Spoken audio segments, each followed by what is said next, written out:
মুভিটি শুরুতে অরিজিন পাহাড়ে একজন হাইকার হারিয়ে যায়। যে ব্যক্তি নিখোঁজ হয়েছিল আসলে সে পাহাড়ে ভ্রমণ করতে গিয়েছিল। পরে শোনা যায় যে সেই নিখোঁজ ব্যক্তিটি একটি ভাইরাসে আক্রান্ত হয়েছিল যা মাউন্টেন ফিভার নামে পরিচিত। তারা এই ভাইরাসকে বিভিন্ন নামে ডাকত। মানুষের ধারণা এই ভাইরাসটি অত্যন্ত ভয়ঙ্কর। এর পরের দৃশ্যে আমরা একই জঙ্গলে ব্ল্যাক নামে একটি শিশুকে দেখতে পাই। এখানে তার বাবা গেডিকেও দেখা যায়। ব্ল্যাক তার বাবার সঙ্গে এই পাহাড়ের আশেপাশেই থাকে। ব্ল্যাক প্রতিদিন তার বাবার সঙ্গে শিকারে যায়। সে চায় একজন দক্ষ শিকারী হতে, তাই সে শিকার করা শিখছে। একদিন গ্রেডি একটি হরিণ দেখতে পায় এবং শিকার করতে শুরু করে। তখন ব্ল্যাক তার স্নাইপার দিয়ে হরিণটিকে খুঁজতে খুঁজতে একা একা সামনে এগিয়ে যায়। তখন সে হঠাৎ একটি অদ্ভুত মানুষকে দেখতে পায়, কিন্তু পরের মুহূর্তেই সেই মানুষটি জঙ্গলের মধ্যে কোথাও মিলিয়ে যায়। এই দৃশ্য দেখার পরে ব্ল্যাক খুবই ভয় পেয়ে যায়। ঠিক তখন তার বাবা সেখানে চলে আসে এবং বলে, আমি তোমাকে বলেছিলাম একা কোথাও যাবে না। ঠিক সেই মুহূর্তে জঙ্গল থেকে গর্জনের মতো একটি শব্দ শোনা যায়। কিছু একটা ছিল যা জোরে চিৎকার করছিল। গ্রেডি হয়তো জানতো সেই জিনিসটি কি, তাই সে দ্রুত ব্ল্যাককে নিয়ে জঙ্গলের মাঝখানে একটি ছোট্ট বাড়িতে লুকিয়ে পড়ে। সেখানে বসে গ্রেডি অনুভব করে সেই জিনিসটি ধীরে ধীরে তাদের দিকে এগিয়ে আসছে। তাই সে তার বন্দুক তাক করে অপেক্ষা করতে থাকে। কিন্তু একসময় সেই শব্দ কোথাও মিলিয়ে যায়। গ্রেডি বুঝতে পারে সেই প্রাণীটি তাদের আশেপাশেই রয়েছে। তাই তারা শিকারে না বেরিয়ে বাড়ির দিকে চলে যায়। গ্রেডি বাড়িতে গিয়ে রেডিওর মাধ্যমে একজনের সাথে বলে, সেই প্রাণীটি এখনো জঙ্গলে রয়েছে এবং আমাদের জন্য এটি বিপজ্জনক হতে পারে। আমাদের তাড়াতাড়ি কিছু একটা করতে হবে, নইলে খুব খারাপ কিছু হয়ে যাবে। এইদিকে ব্ল্যাক পিছনে দাঁড়িয়ে তার বাবার সব কথা শুনে ফেলে। এইভাবে ব্ল্যাকও জঙ্গলে সেই অদ্ভুত জিনিসটির কথা জানতে পারে। এরপর লম্বা সময় কেটে যায়। 30 বছর পর অর্থাৎ 2025 সালে ব্ল্যাককে দেখানো হয় যে সে এখন শহরে চলে এসেছে এবং সে বিয়েও করেছে। তার একটি মেয়ে রয়েছে যার নাম জিঞ্জার। ব্ল্যাকের স্ত্রী একজন সাংবাদিক যার নাম স্যালেড। ব্ল্যাক নিজেও এখন একজন লেখক হয়েছে।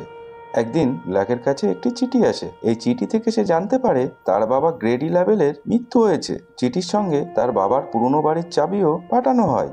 যখন ব্ল্যাক এই দুঃসংবাদটি তার স্ত্রীকে জানায়, তখন স্যালেটও এটি শুনে মর্মাহত হয়। ব্ল্যাক লেখালেখির কাজে ব্যস্ত থাকে আর স্যালেট সাংবাদিকতার কাজে। এই কারণে তারা একে অপরকে বেশি একটা সময় দিতে পারে না।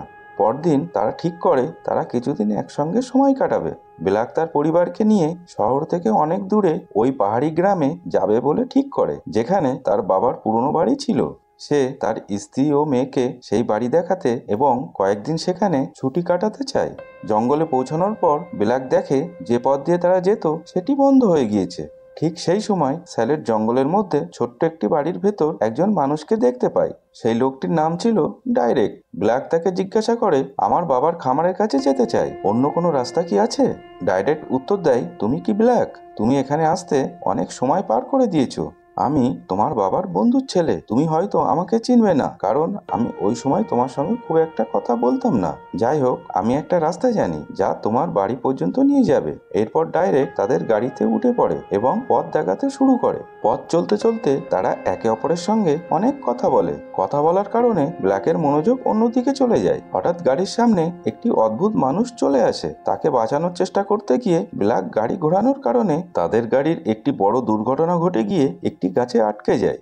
সেই মুহূর্তে ডাইরেক্ট গাড়ির দরজা খুলে ফেলে, যার ফলে সে নিচে পড়ে আহত হয়ে যায়। এই সময়ে যখন ব্ল্যাক গাড়ির সিটে বসে থাকে, তখন সে গাড়ির কাছে সেই অদ্ভুত মানুষটিকে দেখতে পায় যাকে সে আগে গাড়ির সামনে দেখেছিল। লোকটি ধীরে ধীরে ব্ল্যাকের দিকে এগিয়ে আসে। ভয়ে ব্ল্যাক তাড়াতাড়ি দরজা বন্ধ করে দেয়, কিন্তু দরজা বন্ধ করার পর সেই অদ্ভুত মানুষটি কাছে আঘাত করতে থাকে।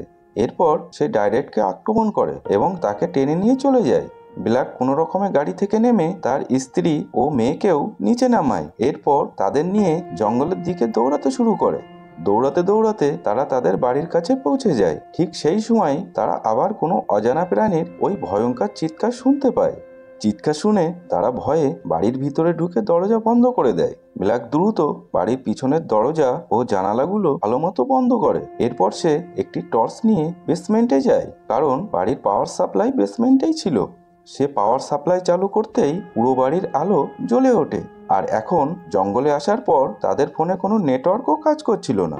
ঘরে রেডিও ছিল। সেই রেডিওর সাহায্যে তারা বাইরে কারোর সঙ্গে যোগাযোগ করার চেষ্টা করছিল। ঠিক তখনই ব্ল্যাক কিছু একটা দুর্গন্ধ অনুভব করে। যখন সে একটি ঘরের দরজা খোলে, সে দেখে প্রচুর মাংস পড়ে আছে। ব্ল্যাক সেই মাংস তুলে খেতে শুরু করে।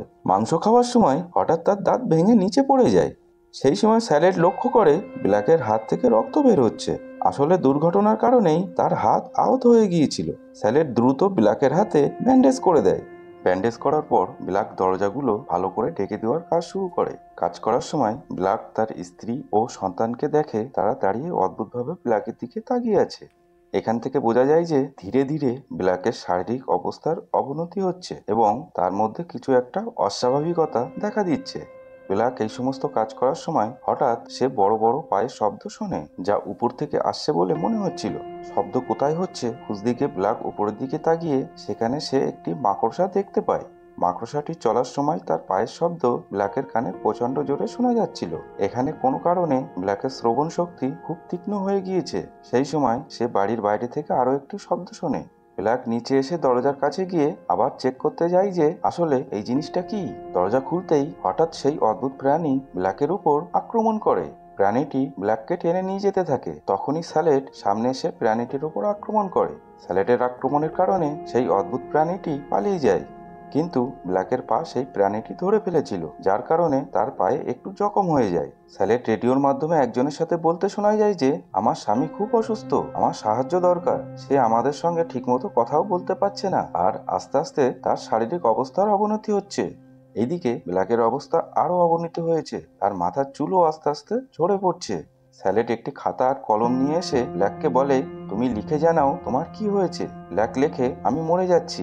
এটি দেখে স্যালেড বলে, চিন্তা করো না, তুমি ভালো হয়ে যাবে, আমি তোমাকে হাসপাতালে নিয়ে যাব। কিন্তু ব্ল্যাক তার কথাগুলো বুঝতে পারছিল না, কারণ তার শরীরের মধ্যে ধীরে ধীরে পরিবর্তন আসছিল। তার বোঝার ক্ষমতা এবং দেখার শক্তি ক্রমে ক্ষীণ হয়ে যাচ্ছিল।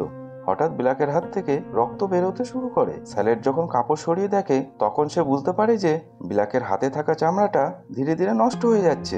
এই অবস্থায় ব্ল্যাক তার নিজের হাতের চামড়া খেতে শুরু করে। এটি দেখে স্যালেড বুঝে যায় ব্ল্যাকের অবস্থা দ্রুত খারাপ হয়ে যাচ্ছে এবং ব্ল্যাকের জন্য দ্রুত কিছু ব্যবস্থা নিতে হবে। তখনই স্যালেড বাইরে একটি গাড়ি দেখতে পায়। সেই গাড়ি দিয়ে সে ব্ল্যাক এবং তার মেয়েকে হাসপাতালে নিয়ে যেতে চায়। অনেক চেষ্টা করার পর পুরনো গাড়িটি স্টার্ট হয়, কিন্তু ঠিক তখনই সেই প্রাণীটিকে দেখা যায়। এটি আসলে একজন মানুষ, তবে সে একটি নেকড়ে মানুষে রূপান্তরিত হয়েছে। এটি দেখে সবাই ভয় পেয়ে যায়। তারা গাড়ি থেকে নেমে কাছাকাছি একটি তাঁবুর মতো কিছু একটা বানানো ছিল, তার উপরে উঠে যায়, কিন্তু নিচে থেকে ওই প্রাণীটি তাঁবুর কাপড় ছিঁড়ে ফেলে। ব্ল্যাক কথা বলার ক্ষমতা হারিয়ে ফেলেছে। সে এখন অর্ধেক মানুষ ও অর্ধেক নেকড়ে।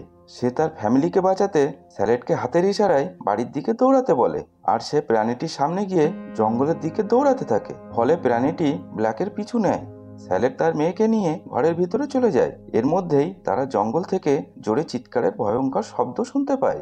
অনেকক্ষণ পর ব্ল্যাককে আবার বাড়ির বাইরে দেখা যায়। সে কোনোভাবে ওই প্রাণীটির হাত থেকে পালিয়ে এসেছে, কিন্তু যখন তার মেয়ে তাকে দেখে সে ভয় পেয়ে যায়, কারণ ব্ল্যাকের অবস্থা আরো খারাপ হয়ে গিয়েছে।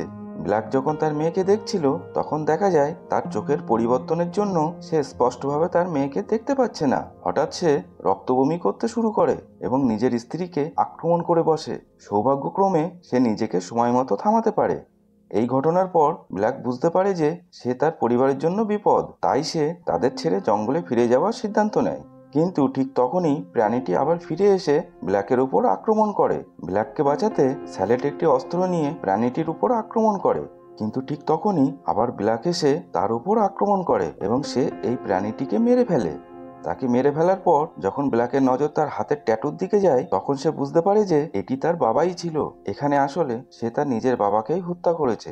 এটি দেখে সে খুবই হতাশ হয়ে পড়ে এবং এরপর সে ঘর থেকে বেরিয়ে আসে।